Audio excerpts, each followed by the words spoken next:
el comportamiento de los argentinos respecto de cuestiones como la polarización, el impacto en la vida cotidiana. Yo pienso, al menos en nuestra generación, que parte de esta cuestión de la grieta, la polarización, lo que en España llamaban antes la crispación, podemos ubicarlo ahí por la crisis del campo con el gobierno de Cristina Fernández de Kirchner, ¿sí?, en la primera década de este siglo, pero después ya es una cuestión que se quedó con nosotros y que naturalmente en estos tiempos ultrapolitizados y de fragmentación política está ahí sobre la mesa. Bueno, el informe de creencias sociales del Observatorio Pulsar realmente aporta mucha info en este sentido. Nosotros lanzamos dos preguntitas como anzuelo que han mordido mucho, han respondido mucho los oyentes. Uno de los responsables de este informe y del observatorio es nuestro amigo el politólogo Augusto Reina, con quien hemos hablado un montón de veces.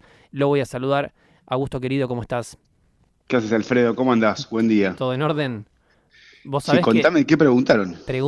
trasladé a la audiencia, por Sí, ejemplo, parte de las preguntas que ustedes volcaron en el ok. informe de si se puede saber si una persona es buena o mala por sus opiniones políticas. Ahí me parece que hubo alguna cuestión más divergente, porque claro, primero se plantea Ujú. este matiz de definamos buena o mala persona. Algunos dicen que se puede en algunos rastros detectar si estamos ante una persona buena o mala, si opina tal cosa. Otros lo matizan un poco, pero en la segunda pregunta que trasladábamos, que tiene que ver con el informe de ustedes, si podrían estar en pareja con una persona con ideas políticas opuestas a las suyas, ahí aparecen opiniones, por lo menos en nuestros oyentes, un poquito más tajantes. Y acá en la mesa surgió también un matiz que tenía que ver con, bueno, si en una pareja establecida aparecen diferencias políticas es una cosa, y si tenés que establecer una pareja nueva con alguien que de entrada sabés que piensa distinto a vos, ahí la cosa cambia. Ujú. Pero son muy interesantes los datos que arrojó este informe de ustedes. Pero yo te hago una pregunta antes de esto. Sí. Por lo general, cuando consumimos encuestas, siempre vamos a los números, ¿no? Y estamos sobre lo Ujú. electoral y sobre la cuestión más cuantitativa. El foco de ustedes es mucho más interesante en términos cualitativos para entender un poco el mapa sociológico en el que nos movemos ahora. Sí, nosotros no hacemos preguntas electorales, es una Claro, obligación autoimpuesta. bien, No van a encontrar ninguna pregunta de intención de voto o de aprobación de gobierno en los estudios de Pulsar. bien. Porque un poco, bueno, primero porque el zoológico está lleno de esos Mm. animales, entonces tampoco vale la pena duplicar. En segundo lugar, porque creo que hay una vacante, que hay muchas cosas que nos interesa saber, como vos bien dijiste, estamos más o menos polarizados y en función de eso, ¿desde cuándo? Que son las cosas que lo impulsan un poco más. Ujú. Entonces, este primer bloque tiene, bueno, una serie de preguntas, algunas adelantaste. Esencialmente el bloque trata de buscar cuánto incide la política en nuestras decisiones de vida cotidiana. Ujú. Más concretamente, cuánto condiciona las personas con las que nos relacionamos. Bien, Entonces hay tres baterías que la primera, digamos, la más general, trata de preguntar si nosotros podemos juzgar o no a una persona por sus opiniones políticas. claro. La segunda, si podemos tener amigos con opiniones políticas diferentes. Y la tercera, si podés tener pareja. Y la cuarta, que lo omitiste, pero que probablemente sea más interés para tu gremio, es si podés seguir un periodista que tenga opiniones políticas diferentes a las tuyas. Es todo un tema ese, ¿no? Porque una vez, uno a veces dice, bueno, quiero conocer al enemigo de última, quiero saber qué piensa Bueno, el de la vereda de enfrente, y los periodistas más referenciados con un espacio o el otro son como la correa de transmisión natural, sobre todo si vos ni tenés amigos, ni conocidos, ni parientes con los que te quieras tratar porque piensan distinto. sí, había una época que había un periodista que se había hecho muy conocido y que mucha población lo miraba para, no, para pelearse, Claro. para hacer una suerte de debate tácito entre una persona que está en un sillón y la televisión. Bueno, lo interesante de de las respuestas a las tres preguntas que te hago, que con algunas diferencias, 70% estuvo de acuerdo en que podía saltar, digamos, la política, Mm, podía evitar la política en sus relaciones personales. Esto es un poco contraintuitivo a lo que vos decís de los resultados de la encuesta de tu audiencia, ujú. y también nos pasa a nosotros lo mismo con nuestra audiencia, que hicimos lo mismo cuando mandamos el estudio. ¿Qué sucede con esto? Bueno, varias cosas. En primer lugar, hay microclimas, quiero decir, hay pequeños segmentos de la población, como probablemente tu audiencia o la nuestra, Ujú. que le interesa mucho la política, está muy informada, la sigue constantemente, que, que no es la media del conjunto de la población Ujú. y que lógicamente son, como se ve en el estudio después, aquellos que están más interesados por la política están más polarizados. Claro, o pienso, perdón que te interrumpo, una cosa Sí, por ahí es el combo incluso de nuestra audiencia, y otra los que toman la decisión por ahí de llamar y participar. bueno, redoblaste la apuesta, exactamente.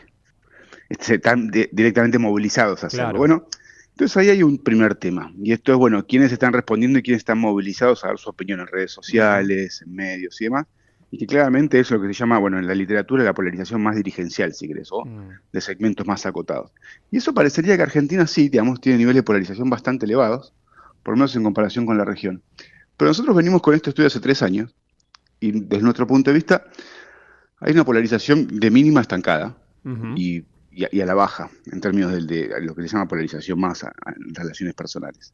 Y lo que vos bien decías al principio es esto se acentuó durante la crisis con el campo. Mm. Probablemente tuvo su enfrentamiento final de la polarización, fue el balotaje del 2015 y durante el gobierno de Macri. Ujú. Y después, sobre todo a partir del 2021-22 en adelante, donde empieza la crisis de confianza pública más amplia, el hartazgo con la política, empieza, nosotros llamamos un proceso de pluralidad o pulverización. Y esto se empieza a ver como pequeños segmentos sociales con ideas políticas diferentes, pero que no configuran un antagonismo al otro, de tanto rechazo como era kirchnerismo versus macrismo. Mm. Ahora probablemente con la emergencia, si querés, del bloque más monolítico de los libertarios, por ahí emerja de vuelta una polarización, Mm. pero no se ve tan claro. Entonces lo que nos pasa, creo que a la mayoría de nosotros cuando respondemos a la encuesta, es decir, bueno, ¿podrías prejugar una idea, a alguien con una idea política diferente a la tuya? Y si pensás, no sé, en el Gordo Dan, decís, sí, claramente puedo prejugar a la persona, pero si pensás en realidad, no sé, tu amigo acá a la vuelta, o la persona que te vende en el almacén, o incluso tu docente que tiene ideas políticas diferentes a las tuyas, sí puedes escucharlo, ¿no? Lo que es, lo que es más claro y es el estereotipo que a menudo se nos evoca, es, bueno, el termo, diría en criollo. Sí. La Em, termocefalia, que es un concepto sociológico que habría que crear. ¿No? Es el famoso se lo enfrascado voy en a sus tomar. ideas y se rodea de gente que piensa similar, que además, claro, intuitivamente uno tendería a decir, bueno, pienso en un amigo totalmente formateado, pensás en un extremo. El Gordo Dan no creo que sea la media de amigos Ese es nuestros, el ¿no? punto. Ni el Gordo Dan, digo, ni, no sé, pienso Ni Mayra Mendoza claro. o Máximo Kirchner, digo, te da igual, el punto es un Ujú. referente máximo de un espacio Sí, sí, sí, sí. político, ese es el tema. Y claro que uno piensa en esa idea. El otro punto que me llamó la atención a mí del informe, que a mí me parece muy, muy interesante, es cómo la política configura el estado de ánimo. Y te Mm. paso a contar por qué. Nosotros hicimos una pregunta que es del 0 al 10, donde 0 es estoy viviendo el peor momento de vida posible y 10 estoy viviendo la mejor vida posible, ¿en qué lugar te ubicas? Y la media de la población argentina es, bueno, una media tirando a baja, que es el 6 es 6,10. Es como la media de satisfacción con la vida personal que tienen en este momento. Ujú. Pero lo que más me interesó de esto es la diferencia por simpatía partidaria, digamos, o las diferencias que hay. En primer Ujú. lugar, si tenés un mayor nivel educativo, tenés una mayor satisfacción con tu vida personal. Esto, lógicamente, es un indicador bastante cercano del nivel socioeconómico, con lo Claro. cual estás mejor económicamente, estás más satisfecho con tu vida personal. Y esto es una medida de desigualdad. El segundo es la simpatía partidaria. La media de los libertarios y los votantes Juntos por el Cambio es notablemente más alta. Quiero decir, aquellos que de una u otra forma se sienten contenidos en el suelo oficialista o reflejados en el gobierno actual, tienen un nivel de satisfacción personal más alto. Y la media del peronismo, del votante del peronismo, es la más baja de todas, ¿no? Ujú. 5,6. Y me parece interesante porque como en Argentina, que efectivamente somos un país que tiene un interés por la política bastante elevado, cómo, bueno, quién gobierna y quién lleva las riendas del país condiciona muchísimo tu estado de vida personal. Cosa que en otros países, bueno, uno se tendría que pensar es cómo puede ser diferente, pero efectivamente lo es. A nosotros nos impacta muchísimo en nuestro estado de ánimo. Bueno, eso es otra medida de cuánto nos incide la política en nuestra vida cotidiana. ¿Sabes qué pienso? Bueno, vos lo sabés, yo viví un tiempo en Alemania y Ujú. una de las cuestiones que percibí inmediatamente instalado, que es que de lo que no se habla es de plata. Porque claro, hay una Claro. estabilidad determinada, si uno tiene un salario y gana X guita, sabes que tal mes vas a gastar 1.000 euros, al mes siguiente gastarás 1.010, 990, no hay una ruleta en ese sentido, y a lo mejor hay un vector que tiene que ver, por ejemplo, con lo que muchos celebran, que es el planchazo de la inflación, que incluso en un contexto malo, al menos aporta un grado de previsibilidad al que dos generaciones por lo menos desconocían. Entonces modifica un poco los patrones quizás de análisis habituales que nosotros teníamos. Una pregunta que te quiero trasladar en base a Ujú. este estudio cualitativo de ustedes. Vos sabés que ahora vamos rumbo a la elección en la provincia de Buenos Aires el 7 de septiembre, después vienen las legislativas nacionales y un gran interrogante es el grado de participación política que vaya a haber.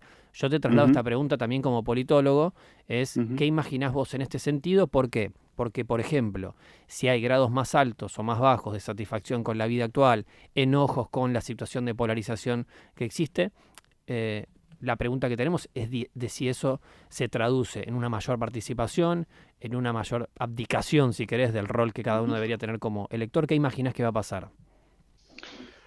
Bueno, no me imagino que haya muchas excepciones. En este estudio hay algo que es también, una vez más, algo contraintuitivo, es que evaluamos cuál es el interés por la política. Y lo que se ve es que por tercer año consecutivo el interés por la política en Argentina crece, Mira, ¿sí?